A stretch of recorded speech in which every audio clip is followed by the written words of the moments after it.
آج ہماری بچیاں ایسی خوشبو لگاتی ہیں کہ ان کا دل کرتا ہے کہ بعد میں آنے والے گزرنے والے بھی ہمارے راستے کی خوشبو کو سونگھتے پھریں۔ امی عائشہ صدیقہ رضی اللہ تعالی عنہا، ایک مرتبہ ان سے پوچھا گیا کہ زلزلے کیوں آتے ہیں؟ ہم تو پڑھے لکھے لوگ ہیں، ہر چیز کی لاجک بیان کر دیتے ہیں کہ یہ زلزلے اس لیے آتے ہیں، پلیٹیں ہل جاتی ہیں، فلاں ہو جاتا ہے، اور مطمئن ہو جاتے ہیں ہاں بھائی وہ سائنسدانوں نے بتا دیا، پلیٹیں ہل گئیں، بس اس لیے زلزلہ آ گیا۔ اللہ کے حکم اور حدیث کی باتوں کی طرف تو ہمارا دھیان کم جاتا ہے نا، کیونکہ وقت جدید آ گیا، جینیٹک سائنس بھی آ گئی، تو سب کچھ تو وہ بتا دیتی ہے۔ بہرحال نبی علیہ السلام، امی عائشہ سے پوچھا گیا زلزلے کیوں آتا ہے، ہم نے 3 باتیں ارشاد فرمائی۔ پہلی بات تو یہ فرمائی کہ جب عورتیں نامحرموں کے لیے خوشبو کا استعمال کرنے لگیں، جب عورتیں نامحرموں کے لیے خوشبو کا استعمال کرنے لگیں۔ آج وہ وقت آ چکا ہے کہ خاوند کے لیے تو خوشبو کم لگا کے جاتی ہیں، بازار میں جانا ہو، شادی میں جانا ہو، کلب میں جانا ہو، یا کسی نامحرم سے حرام ملاقات کے لیے جانا ہو تو خوشبو لگا کے جاتی ہیں۔ تو بی بی عائشہ سے پوچھا زلزلے کب آتے ہیں؟ فرمایا کہ جب عورتیں نامحرموں کے لیے خوشبو لگائیں۔ اور آج کے وقت میں محرم کے لیے خوشبو، خاوند کے لیے خوشبو بہت کم لگایا جاتا ہے، لیکن نامحرموں کے لیے لگائی جاتی ہے، یہ اللہ سے دوری کا سبب بن جاتا ہے۔ دوسری بات فرمائی، 3 باتیں یہاں فرمائی حدیث میں، اور دوسری فرمائی کہ جب عورتیں نامحرم کے سامنے بے حجاب ہونے میں کوئی عار جھجک محسوس نہ کریں، جب عورتیں نامحرم کے سامنے ننگا ہونے میں کوئی جھجک محسوس نہ کریں۔ میرے بھائیوں، اس ننگا ہونے کے بھی درجات ہیں،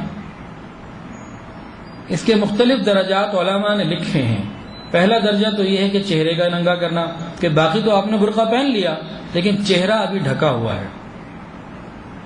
تو بعض تو مفتیاں بن جاتی ہیں، فتوے دیتی ہیں، کہتے ہیں جی چہرے کا تو پردہ ہے ہی نہیں، تو مفتی بھی بن چکی ہیں ماشاءاللہ۔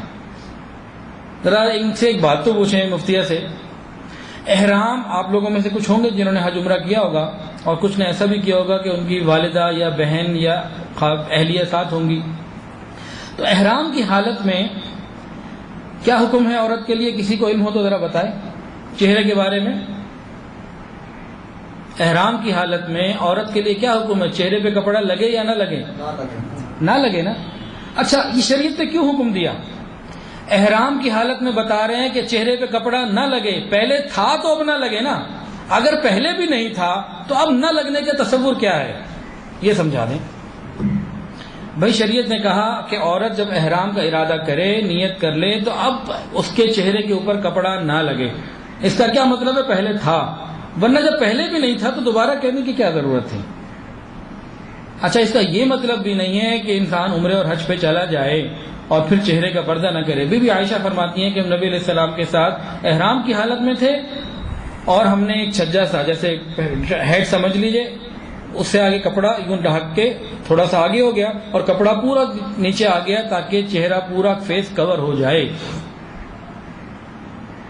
فرماتی ہیں کہ جسے صرف نبی علیہ السلام ہوتے، کوئی صحابہ قریب نہ ہوتے تو ہم چہرے کو کھول لیا کرتے، جیسے ہی صحابہ قریب آتے تو ہم چہرہ ڈھانپ لیا کرتے تھے۔ تو احرام کی حالت میں پردہ کرنا بھی ضروری، خیال کرنا ہے کہ چہرے پہ کپڑا نہ لگے لیکن پردہ وہاں بھی ضروری۔ اسی طرح قرآن مجید کے اندر آتا ہے فَاسْأَلُوهُنَّ مِنْ وَرَاءِ حِجَابٍ۔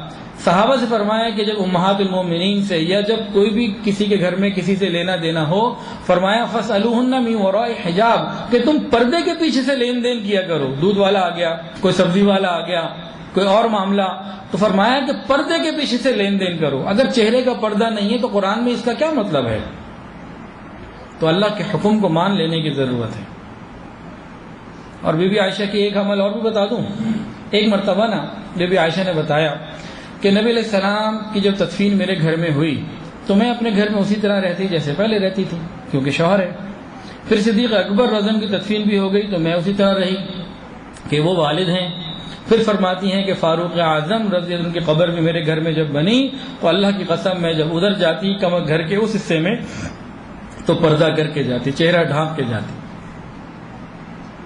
اور صحابیات کے بارے میں آتا ہے کہ اپنے گھر میں بیٹھی ہوتی تھیں تو دروازہ سامنے ہے، بیٹھنا ہوتا تھا تو اپنا رخ ادھر کر کے بیٹھتی تھی دیوار کی طرف، کہ خدا نخواستہ کوئی ایسا موقع بنے کہ دروازہ کھل جائے اور کسی کی نظر میرے پہ پڑ جائے۔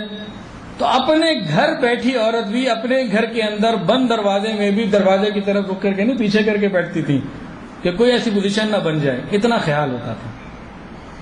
تو چہرہ بدن کے کھلنے کے بھی چند درجات ہیں، ہم بھی کسی نہ کسی درجے میں اس بے حیائی میں انوالو ہیں۔